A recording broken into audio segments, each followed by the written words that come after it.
Here's Carolyn Jarvis. Good evening and welcome to 16 by 9. They call themselves the outcasts of Europe, the Roma, a people with a long history of discrimination in their Hungarian homeland. Distrustful of authority and suspicious of outsiders, they come to Canada as refugee hopefuls. But with them come reports of rampant criminality and claims they're exploiting the refugee system. Our Lama Nicola went inside the Roma community, and as she discovered, the real story isn't so clear-cut.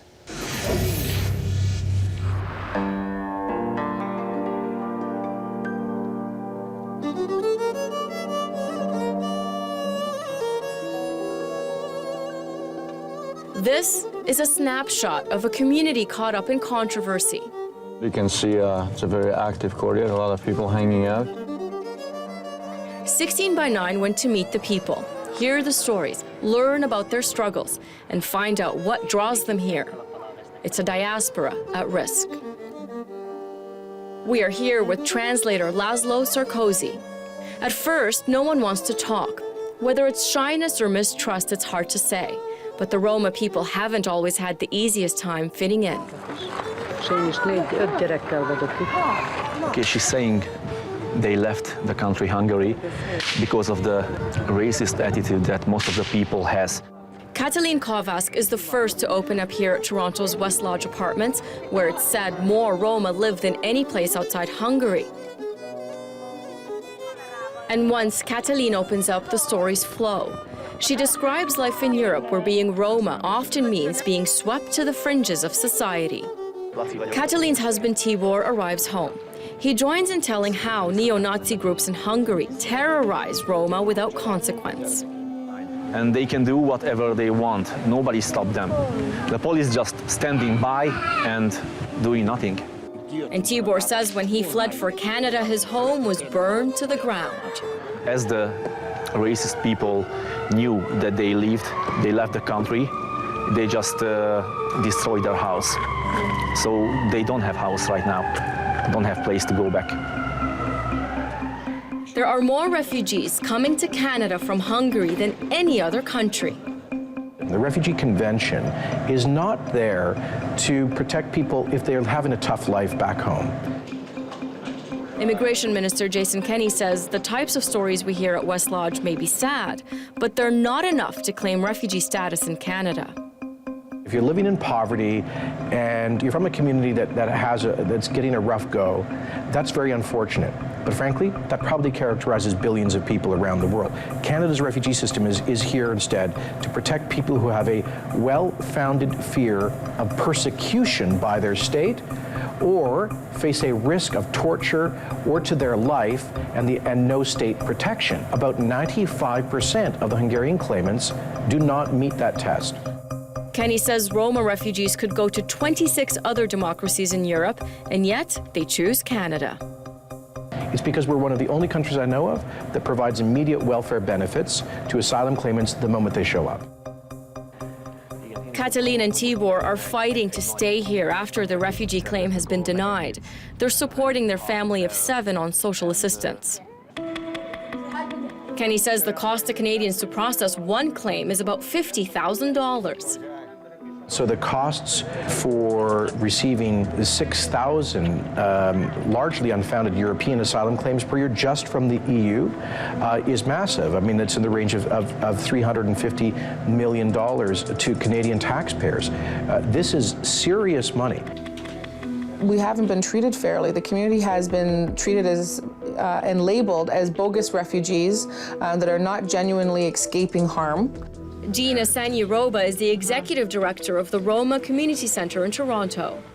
People look at it, well, you know, they're coming from safe democratic European countries, you know, like as if Europe is immune to, you know, discrimination and persecution against their people.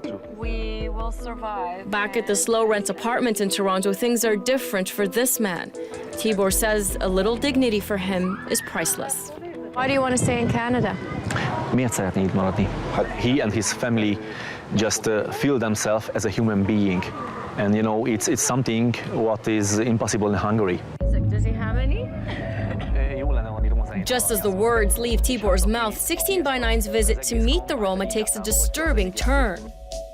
What is your problem with the Roma? Because they give me so much hard time. Nobody can normally live. Garbage and music and noise. From the Roma? From the Romas, yeah. Terrible. The worst people on the world. This woman asks us to leave the property. We do, but she follows us to the public sidewalk. A crowd of Roma people gather around 16 by 9's camera wanting to talk about what just happened, which they tell us is not unlike racism they experience in Europe. She was quite hostile. She was very upset. And even though I told her we were invited on by residents, she accused the Roma of making life very difficult, that she can't get any sleep. Mindig dobál minket csúnyán beszél velünk. Okay, the children saying the lady, she always throwing them with pieces of, rocks. She throws rocks at you? Mert kiabál velünk, hogy mi játszunk fogócskát. And shouting at them because they are playing. But does she only do this with Roma children? Yeah. Only Roma. How does it make you feel when she throws stones at you like that? Bad? Roma residents told us this building has a curfew for them only. They have a 9 o'clock curfew? Yes. So 9 o'clock you have to go home? Go home, in fact, we're sleeping. Really? Yes. Why? I don't know. They call the police? Yes. There become spikes in calls for service where the Roma are perceived to be at the core of it. The community at large is beginning to want to push back against what they feel may be an inordinate amount of need for calls for service in that area. Robert Tajdi is a Toronto police officer in 11th Division. His job is to work with the Roma community. His job is to know them, understand them, and get inside their world. Toronto police respond to numerous calls per month at West Lodge. The nature of the complaints that we received from the community have principally been about noise, and it's been described from the complainants as nightclub level noise. Hear the music? Well, you get 70 complaints a month, yeah. A month? Yeah. About music? Music, yeah. What else? Causing disturbance to other residents, damages all the property all around. It's a community that continues to need extra resources in order to aid them to integrate into the more mainstream community.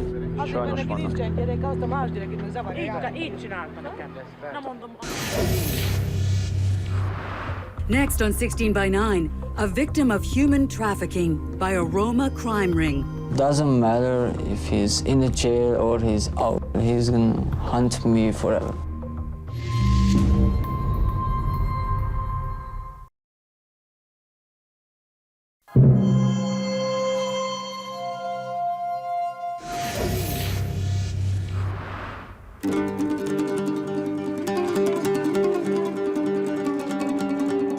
It's a very poor city. No jobs, nothing. Tomas Miko was desperate for work back in Hungary, so when he was approached by a Roma woman who said she could help, he was all ears. She called me because she knows I'm not working. And she told me she has a sister here in Canada and her husband has construction. He said he can give me a job with good money, 3,000–4,000 per month. And he told me, you don't have to worry about plane ticket. We buy the plane ticket for you. You just have to do your passport. When Tomas arrived in Toronto, a Roma family called the Domators whisked him off to their home outside Hamilton. That was a big house, like a castle or something. Yeah, that was a big house. It didn't take long for him to realize he had been snared in a terrible trap. So we went down in the basement. There was all over, mattress on the floor. And she said, you're gonna sleep here. Okay. His new roommates were also his new co-workers. Started work around 6 to midnight. Sometimes we worked at 2 a.m. in the morning. We worked every day. And doesn't matter if you're sick or something happened with you, you have to work.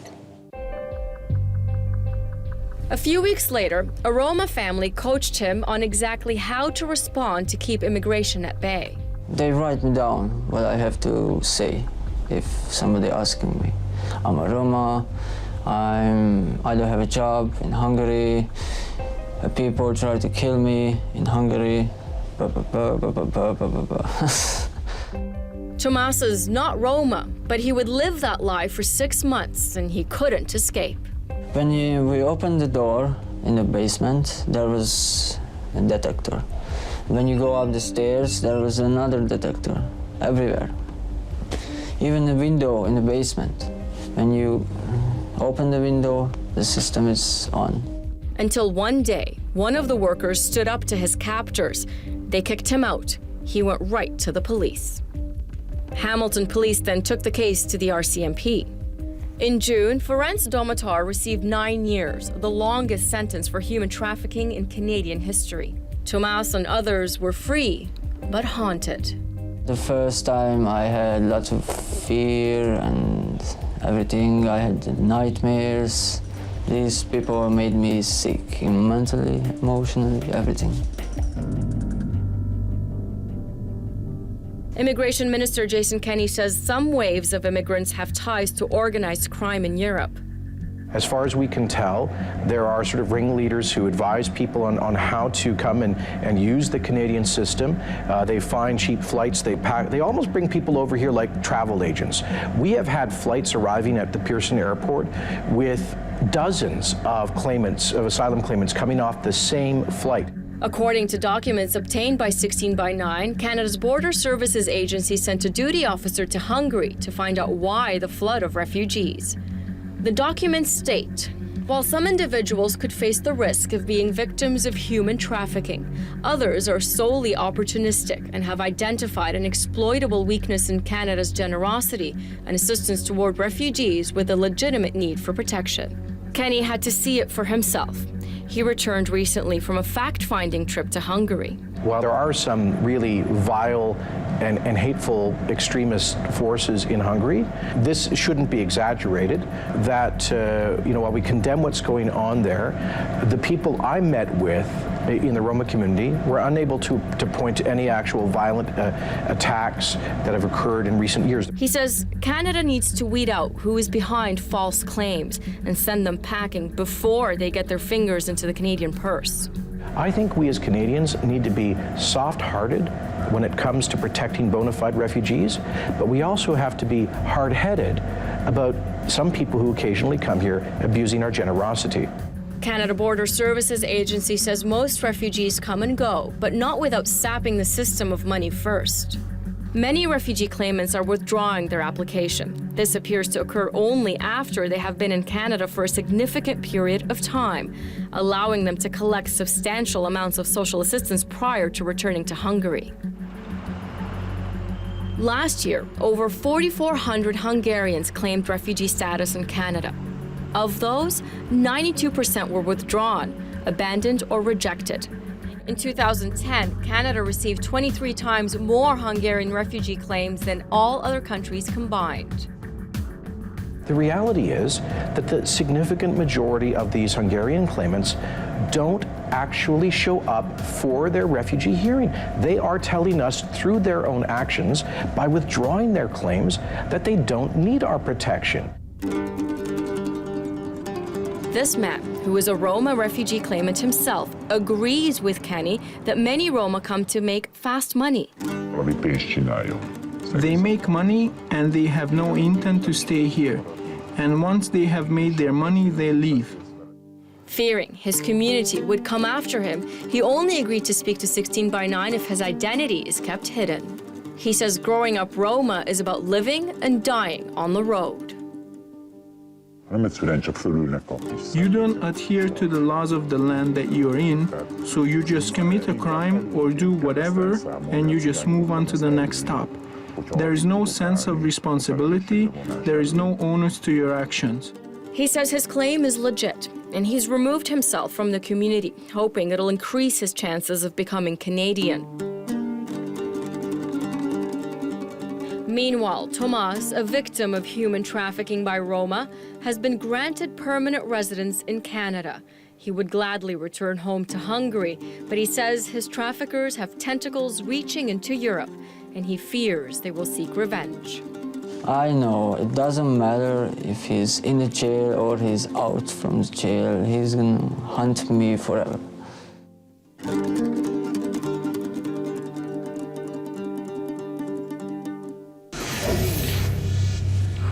Next on 16 by 9, are Canadians committing hate crimes? Constantly referring to the Roma as criminals, parasites of society.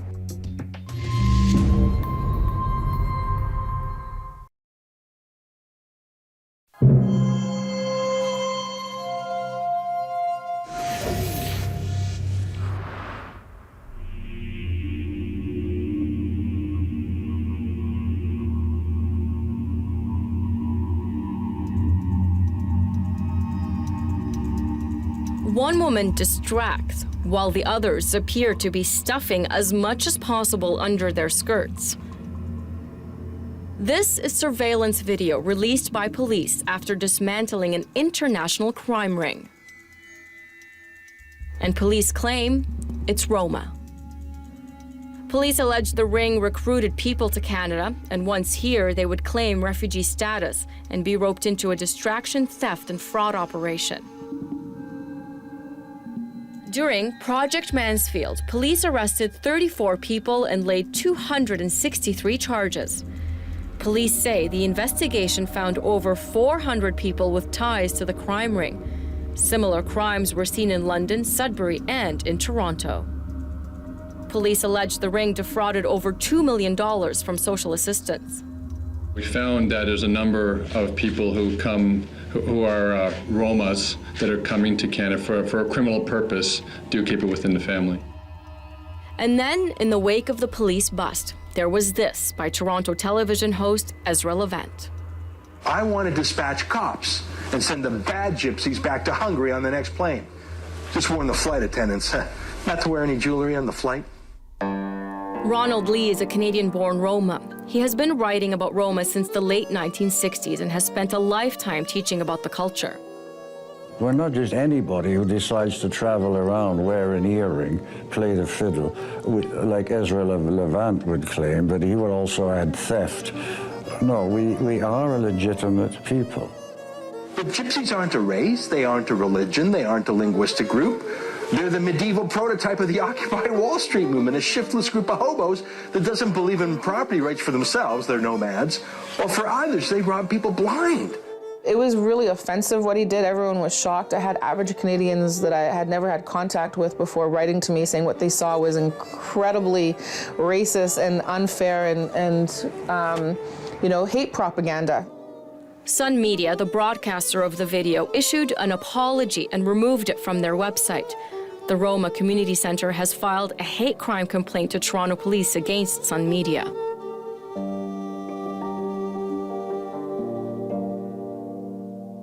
The Roma people traced their roots to India. In the Middle Ages, they joined Afghan armies as mercenaries and made their way through the Middle East and eventually to Romania. There, many were sold as slaves. Here is a bill of sale. Now, they had the same conditions as African-American slaves in the South. Families could be bought and sold, divided, the wife sold to one owner, the husband to another. The Nazis exterminated 1/4 of Europe's Roma population in World War II. We are survivors.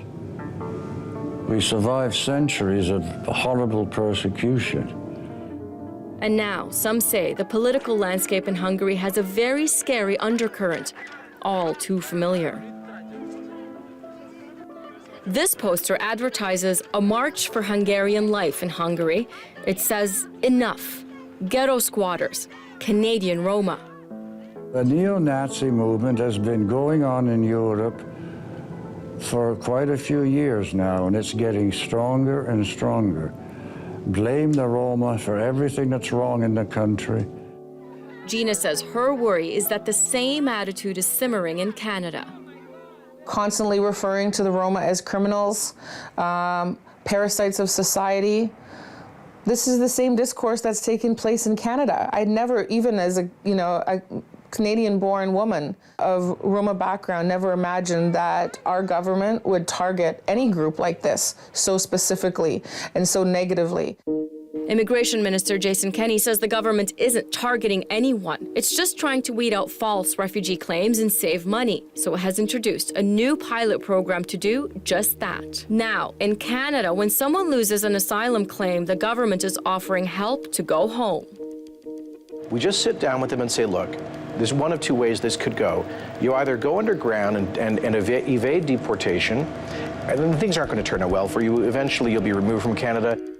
Or option 2, the voluntary removal program offers a free plane ticket home and $2,000 to help with resettlement costs. And that gets things done much more quickly and efficiently, and frankly, sends a message to the networks who are organizing these bogus claims that Canada will not be treated like a doormat. But this Roma man is here to stay. Istvan Malner has landed immigrant status and wants to make a life in Canada. It hasn't been easy. He's been trying to find work for years, but can't. Hard to find a job, but it's still much better than in Hungary.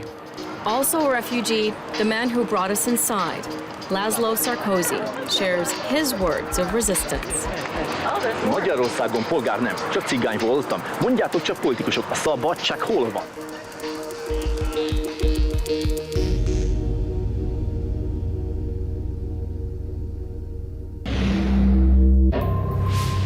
And that is our broadcast for tonight. I'm Carolyn Jarvis. From all of us here at 16 by 9, thanks for watching and have a great weekend.